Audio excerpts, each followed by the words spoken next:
Hello students, मैं विक्रम सहजपाल आपके साथ फिर हूँ एक बार। अभी हम बात करने वाले हैं हाउस वोकैबुलरी की। हाउस वोकैबुलरी बहुत इम्पॉर्टेंट पार्ट है। आपको स्पीकिंग में इंट्रो में पूछ सकते हैं, क्यू कार्ड भी आ सकता है। तो अगर आप उसमें नॉर्मल चीज़ें यूज़ करेंगे या नॉर्मल वर्ड यूज़ करेंगे तो आपका स्कोर नहीं आएगा। वैसे भी इंट्रो में अगर आपसे पूछा जाता है तो आप इंट्रो में अपने घर को डिस्क्राइब कर सकते हैं बहुत अच्छे तरीके से। अगर आपको पूरी वोकैबुलरी घर से रिलेटेड आती है तो ये मैं पर्टिकुलर सब्जेक्ट्स पर जो मेन इम्पॉर्टेंट हैं उनके ऊपर वोकैबुलरी डालता रहूँगा। तो आज हम स्टार्ट कर रहे हैं घर से जुड़ी हुई वोकैबुलरी के साथ। तो पहले नंबर पर है एट्रियम और फोयर या लॉबी। एट्रियम, फोयर या लॉबी, इसका मतलब है बिना छत के प्रवेश द्वार। जो एंट्रेंस बिना छत के होती है उसको हम एट्रियम कहते हैं। तो अगर आप डिस्क्राइब करते हैं कि आई शुड लाइक और आई would prefer atrium in my house, तो उसमें यानी मैं बिना छत के जो प्रवेश द्वार है उसको मैं करता हूँ। यहाँ हमारे घर में एट्रियम एंट्रेंस जहाँ पर आप डिस्क्राइब कर रहे हैं कि at the entrance there is atrium और फोयर। नॉर्मल लफ्ज में आपने लॉबी सुना होगा, इसे बिना छत के प्रवेश द्वार कहते हैं। सेकंड है कॉरिडोर और बालकनी। ये तो आपने दोनों सुने होंगे, कॉरिडोर और बालकनी। नेक्स्ट है बैनिस्टर और हैंड्रेल। बैनिस्टर बहुत अच्छा वर्ड है। बैनिस्टर कहा जाता है जो सीढ़ियों की किनारी होती है, जैसे रेलिंग होती है जो आजकल हम लोहे की या लकड़ी की डिजाइन लगवाते हैं सीढ़ियों के साथ साथ घूमकर ऊपर जाने के लिए, जो जिसपे हम हाथ रखते हैं उसे बैनिस्टर कहते हैं। बैनिस्टर और हैंड्रेल, तो ये आजकल बहुत डिजाइनिंग में मिलती है, बहुत डिफरेंट डिजाइन में आती है। नेक्स्ट है फैकेड। फैकेड कहते हैं उस घर को जिसका मेन डोर जो हो वो सड़क की तरफ खुलता हो, रोड की तरफ फेसिंग, बिल्डिंग फेसिंग रोड। तो आई वुड प्रेफर फैकेड हाउस, तो मैं फैकेड हाउस प्रेफर करूंगा। आप कह सकते हैं जो सड़क की तरफ जो निकलता हो, जिसका एंट्रेंस है जो मेन डोर है वो रोड की तरफ होना चाहिए, या मुझे नहीं चाहिए रोड की तरफ, आप उस जगह ये फैकेड यूज कर सकते हैं। नेक्स्ट है फेंस और रेलिंग। ये चार दीवारी को कहते हैं। जो फेंस है ये लकड़ी का भी हो सकता है और डिफरेंट तरह का फेंस और रेलिंग आती है, तो उसके अकॉर्डिंग लोग लगाते हैं। ये उसकी आप गार्डनिंग में बेलों की भी आती है, जो काफी सख्त बेलें होती हैं जिनकी कटिंग करके उसको फेंस का रूप दे देते हैं, तो हम वो भी कह सकते हैं कि ग्रीन फेंसिंग है जो, वो मुझे अच्छी लगती है। नेक्स्ट है लोफ्ट और एटिक।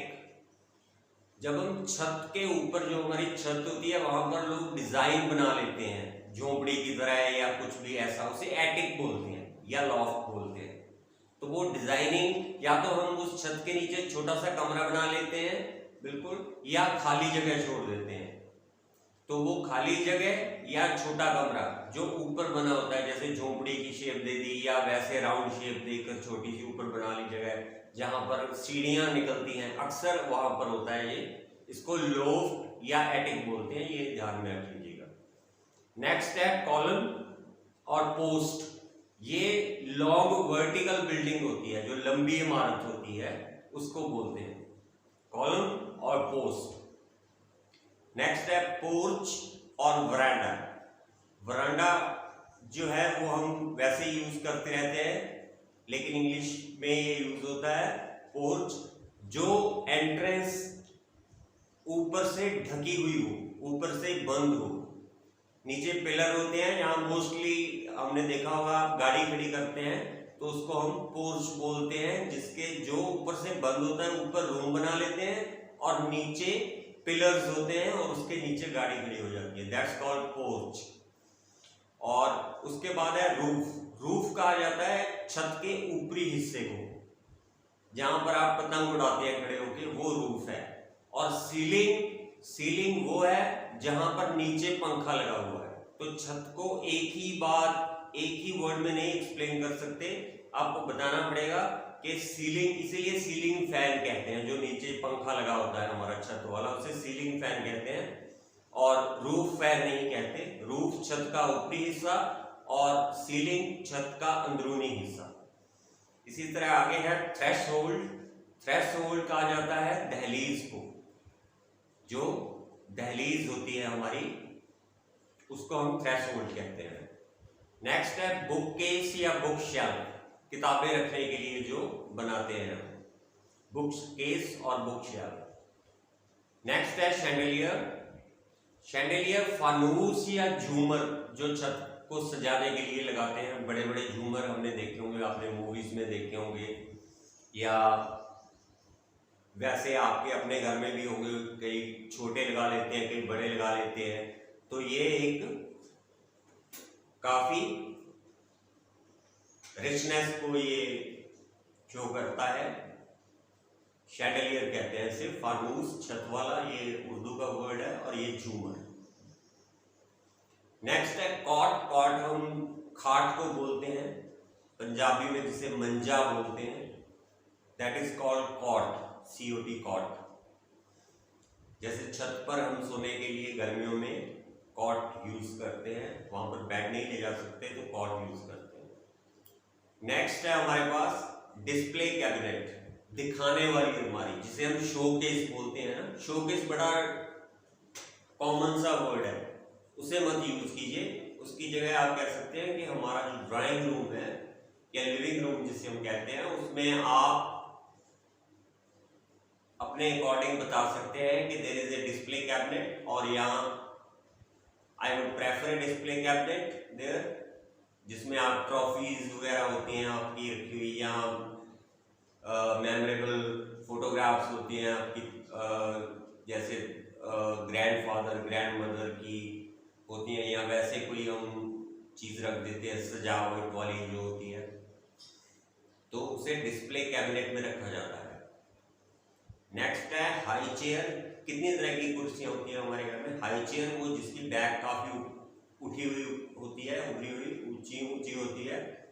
नेक्स्ट है इजी चेयर, आराम कुर्सी, जिसपे बैठ के आप झूले की तरह झूल लेते हैं, वो इजी चेयर होती है, जो मोस्टली लाइब्रेरी में वगैरह में हम रखते हैं, जहाँ पर लाइब्रेरी घर में जो लाइब्रेरी होती है, जो फॉर्मल लाइब्रेरी होती है वहां पर नहीं इजी चेयर होती। तो इसके बाद बेबी चेयर है, जो बच्चों के लिए अलग से आप चेयर देखोगे, जो आगे से जिसके आगे वो बना होता है रखने के लिए, टेबल की तरह अटैच टेबल होता है, वो बेबी चेयर होती है। एक आर्म चेयर होती है, ये भी कई लोग रखते हैं घर में, जिसकी एक साइड से ये खुल जाती है, एक आर्म, उसको वो काफी लंबी हो जाती है, उस पर आप टांगे भी रख सकते हैं इवन अपनी, अगर आपने आर्म चेयर वगैरह, जिसकी दोनों साइड में हाथ रखने के लिए जगह होती है, दैट्स कॉल्ड आर्म चेयर। ये हम जब डाइनिंग टेबल है वहां पर हम नहीं रख सकते आर्म चेयर, वहां पर दूसरी विदाउट जो नॉर्मल चेयर होती है वो होती है विदाउट, जो नॉन आर्म चेयर्स है। तो उसके बाद है सेटी और काउच। सेटी ज्यादा अच्छा वर्ड है सोफे के लिए, जो हम सोफा रखते हैं, काउच भी कह सकते हैं आप इसे। नेक्स्ट है क्यूबिकल शॉवर। ये आजकल काफी प्रचलित है, लोगों को पसंद आता है, ये क्यूब शेप में आता है, क्यूबिकल शॉवर कहते हैं इसे। और बाथटब, जो बाथरूम को अगर आप डिस्क्राइब कर रहे हैं, तो I would prefer cubicle shower with bathtub, तो ये आप कह सकते हैं। नेक्स्ट है यूटिलिटी फर्नीचर। यूटिलिटी फर्नीचर कहते हैं जो स्टोर करने के लिए हो, जिसे हम स्टोर करते हैं, वो फर्नीचर यूटिलिटी फर्नीचर कहलाता है। नेक्स्ट है फर्नीचर फॉर ब्यूटिफिकेशन। ये ब्यूटिफिकेशन थोड़ा सा लाइट लिखा गया है, तो इसको आप समझ लीजिए। ब्यूटिफिकेशन लिखा हुआ है। फर्नीचर फॉर ब्यूटिफिकेशन, जो सजावट के लिए फर्नीचर रखा जाता है। ये मोस्टली टिम्बर या टीक वुड का होता है। टीक वुड काफी महंगा आता है, तो इसको हम डिस्क्राइब कर सकते हैं कि मैं टिम्बर लाइक करूंगा या टीक वुड, जो फर्नीचर फॉर ब्यूटिफिकेशन होगा उसके लिए। नेक्स्ट है अपहोल्स्टर्ड फर्नीचर। अपहोल्स्टर्ड फर्नीचर जो है वो होता है जिसमें कुशन वाला, जो कवर्ड होता है, जिस पर हम पीछे भी कवर चढ़ा देते हैं और गद्दियां रख देते हैं जिसके ऊपर, उसको हम अपहोल्स्टर्ड फर्नीचर कहते हैं। तो ये आप कहीं भी रख सकते हैं। डाइनिंग टेबल की जो कुर्सियां होती हैं उनकी बैक पर भी कई बार हम कवर चढ़ा देते हैं, जो वुड की बनी होती है, लकड़ी की। तो उसको हम जिस पर भी कवर चढ़ जाए वो फर्नीचर जो है वो अपहोल्स्टर्ड हो जाता है, तो उसको आप अपहोल्स्टर्ड फर्नीचर कह सकते हैं। नेक्स्ट आ गया सॉफ्ट फर्निशिंग्स। सॉफ्ट फर्निशिंग्स में आ जाता है ब्लैंकेट, कंबल, क्विल्ट, रजाई, कर्टन, पर्दे, कारपेट, गलीचा, कुशन, गद्दी, पिलो, सिराना। तो ये सॉफ्ट फर्निशिंग्स में आता है। तो आप यहां पर डिस्क्राइब कर सकते हैं कि आई would prefer good quality of soft furnishings, expensive blankets, design quilts, design curtains, और शार्प कलर्स चाहिए या डल कलर्स, जो भी आपकी चॉइस है, वाइट कर्टन्स। और I would like the carpet, sorry I would prefer the carpet, not like. Would के साथ लाइक मत यूज कीजिए। कुशन के लिए आप डिफरेंट अपनी चॉइस बता सकते हैं, पिलो के लिए बता सकते हैं। नेक्स्ट है हाउसिंग एक्सेसरीज।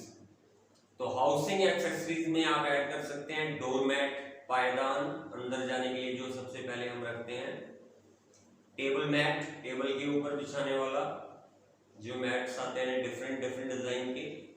एक फेस्टून होता है। फेस्टून का मतलब है जो दरवाजे पर हम एक बेल की तरह लगा देते हैं, जिसपे कई बार फूल बने होते हैं या पत्तियां बनी होती हैं या डिफरेंट जो भी आप एंट्रेंस दीवार के ऊपर, खासतौर पर दिवाली को जब हम जिसपे हैप्पी दिवाली लिख के वो लगा होता है ऐसे शेप में, सी उल्टी शेप में, जो दीवार उसको एंट्रेंस गेट को सजाने के लिए जो लगाते हैं, दैट इज कॉल्ड फेस्टून। उसको फेस्टून कहते हैं।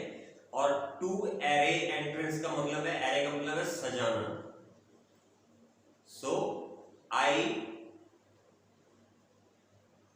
विल यूज कर सकते हैं। अगर आप फ्यूचर में डिस्क्राइब कर रहे हैं कि मैं घर को ऐसे सजाऊंगा या सजाऊंगी, तो I use festoon to array the entrance. I use festoon to array the entrance. Array मतलब सजाना, एंट्रेंस मतलब प्रवेश को, जो प्रवेश द्वार है उसको सजाना। किससे? ये फेस्टून ऊपर जो लगता है, ये डिफरेंट आते हैं, बहुत तरह के होते हैं, तो उनको हम बोलते हैं। तो मुझे पूरा यकीन है कि ये सारी वोकैबुलरी है, इनमें से आपको कुछ आती होगी, कुछ आपके लिए नई होगी। तो जो चीज नई है उसे कैच करके एक अच्छी सी डिस्क्राइब कीजिए, अपने तैयार करके रखिए, जिसमें आप घर को डिस्क्राइब कर सके। क्योंकि आपको क्यू कार्ड आ सकता है क्या, डिस्क्राइब योर ड्रीम हाउस। तो ड्रीम हाउस में आप ये सारी वोकैब अगर यूज करते हैं तो it will be very effective, बहुत इफेक्टिव होगी। बैरिस्टर, एटिक, कॉल, नॉर्मली अगर आप यूज करेंगे एंट्रेंस डोर और ये नॉर्मल स्टेयर्स, ऐसे ये तो सभी यूज करते हैं। तो उसमें आप कारपेट, कैबिनेट, कुछ अगर ऐसे डिस्क्राइब करते हैं कि आप upholstered furniture, furniture for beautification, furniture ही कितने तरह का हो गया, यूटिलिटी फर्नीचर, सॉफ्ट फर्निशिंग में क्या आता है, हाउसिंग एक्सेसरी में क्या आता है। तो ये सारी चीजें आप तैयार कर सकते हैं। बहुत अच्छी इंट्रो बनती है इससे और बहुत अच्छी क्यू कार्ड तैयार होता है। So I think it will be beneficial for you. और इसको सब्सक्राइब कर लीजिएगा चैनल को, ताकि आपको अगली मैं पर्टिकुलर टॉपिक्स के ऊपर वोकैबुलरी आपको देने जा रहा हूँ आपके बाद। जैसे व्हीकल को डिस्क्राइब करना हो, कोई व्हीकल आ गया तो उसको डिस्क्राइब कर सकते हैं आप, हाउस हो गया उसको डिस्क्राइब कर सकते हैं, सिटी डिस्क्राइब कर, जो मेन है उनके ऊपर मैं आपको रिलेटेड वोकैबुलरी, जैसे एनवायरनमेंट हो गया, तो ऐसे डिफरेंट जो मेजर टॉपिक्स हैं उनके ऊपर वोकैबुलरी आपको देता रहूँगा, जिससे आपकी नॉलेज बढ़ती रहे। Thank you very much.